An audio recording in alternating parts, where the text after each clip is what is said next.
Querido irmão, querida irmã, para essa sexta-feira da terceira semana da Páscoa, neste dia 19 de abril, dia do Índio, temos como proposta de reflexão o texto de João, capítulo 6, do versículo 52 a 59. Naquele tempo, os judeus discutiam entre si, dizendo: como é que ele pode dar a sua carne a comer? Então Jesus disse: em verdade vos digo, se não comerdes a carne do Filho do Homem e não beberdes o seu sangue, não tereis a vida em vós. Quem come a minha carne e bebe meu sangue tem a vida eterna, e eu o ressuscitarei no último dia. Porque a minha carne é verdadeira comida e o meu sangue verdadeira bebida. Quem come a minha carne e bebe meu sangue permanece em mim e eu nele. Como o Pai que vive me enviou, e eu vivo por causa do Pai, assim o que me come viverá por causa de mim. Este é o pão que desceu do céu. Não é como aquele que os vossos pais comeram. Eles morreram. Aquele que come este pão viverá para sempre. Assim falou Jesus, ensinando na sinagoga em Cafarnaum. Palavra da salvação. Glória a vós, Senhor. Querido irmão, querida irmã, o discurso sobre o pão da vida foi escrito quando já existia longa prática da celebração eucarística. Ao instituir a Eucaristia, Jesus abençoa o pão e diz: isto é o meu corpo. Depois abençoa o vinho e diz: este é o meu sangue. Carne e sangue equivalem à totalidade da pessoa. É como se Jesus afirmasse: sou eu que me ofereço como alimento espiritual. Os interlocutores de Jesus entenderam suas palavras em sentido material, por isso discutem entre si: como pode ele dar-nos a sua carne para comer?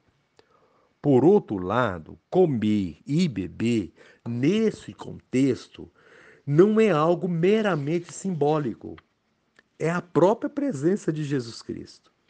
Eucaristia é verdadeira comida e verdadeira bebida. Ela é sacramento, isto é, sinal sensível da salvação de Deus. Ela realiza o que diz. Querido irmão, querida irmã, este texto é continuação do ensinamento eucarístico de João. O evangelista quer mostrar o sentido profundo espiritual que Jesus nos revela pelo sinal do pão. A sua vida, doada por amor, torna-se nossa vida para a eternidade. O povo de Israel conhecia o maná que alimentou os antepassados na travessia do deserto. Agora, Jesus diz que o verdadeiro pão do céu não era aquele. O pão do céu é ele mesmo. Não há outra via para ter a vida em Cristo. Tereis a vida em vós. Eu o ressuscitarei no último dia. A essas realidades devemos aderir na fé, assinalada pelo sacramento. Celebrar a Eucaristia significa comunhão com a vida de Jesus e com os irmãos, pelos quais ele entregou seu corpo e sangue. Querido irmão, querida irmã, a proposta do dia: como você avalia os frutos da Eucaristia em sua vida? E encerrando este momento, rezemos juntos. Ó Jesus, ensinando na sinagoga, dizias: quem come a minha carne e bebe meu sangue tem vida eterna, e eu o ressuscitarei no último dia. Queremos, Senhor, viver em profunda comunhão contigo. Amém. Querido irmão, querida irmã, dando continuidade à reflexão da palavra de Deus da liturgia dessa sexta-feira, da terceira semana da Páscoa, nesse dia 19 de abril, dia do Índio, você poderá acompanhar na sua Bíblia os textos Atos dos Apóstolos, capítulo 9, de 1 a 20, Também o Salmo responsorial, Salmo 116, e o Evangelho, João 6, 52 a 59. Uma vez que você já ouviu a proclamação do Evangelho com a reflexão, você agora vai acompanhar a leitura dos Atos dos Apóstolos e a continuação dessa reflexão aplicada à vida. Naqueles dias, Saulo só respirava ameaças de morte contra os discípulos do Senhor.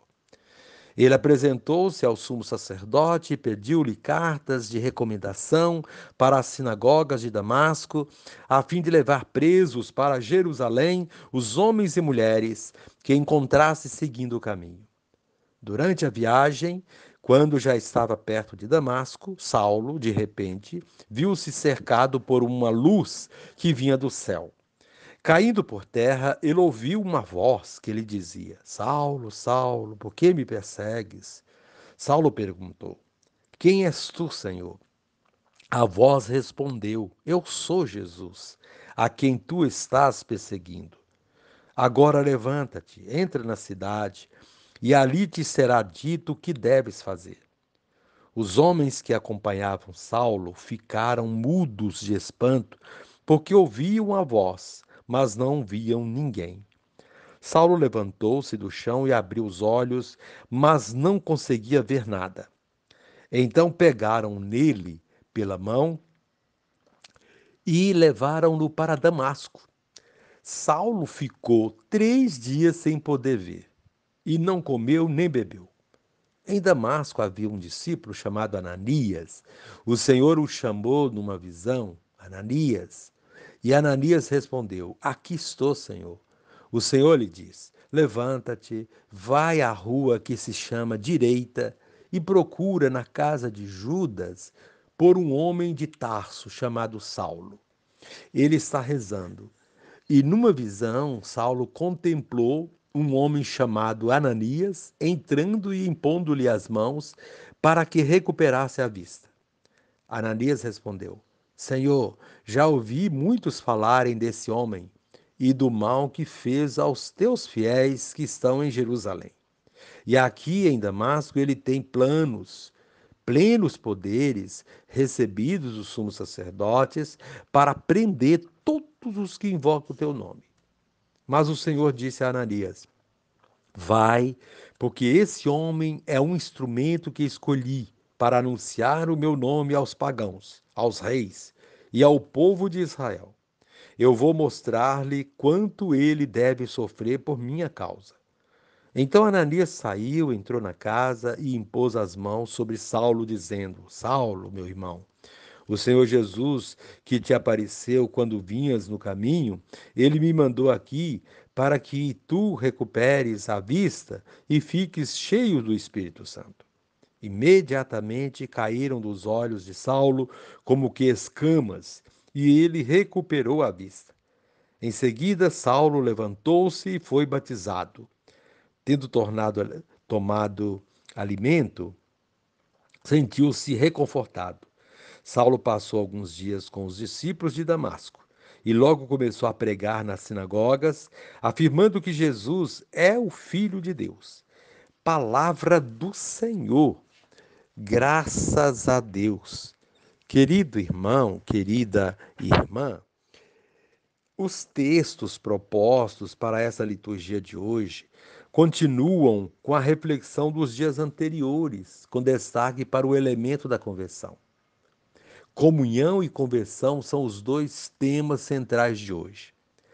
Para sermos autênticos discípulos e missionários de Jesus Cristo, comungando verdadeiramente com Ele, isto é, com seus ensinamentos, é preciso passar por um processo de conversão, abrindo nossos olhos e nossa inteligência para percebê-lo entre nós e assim poder testemunhá-lo verdadeiramente.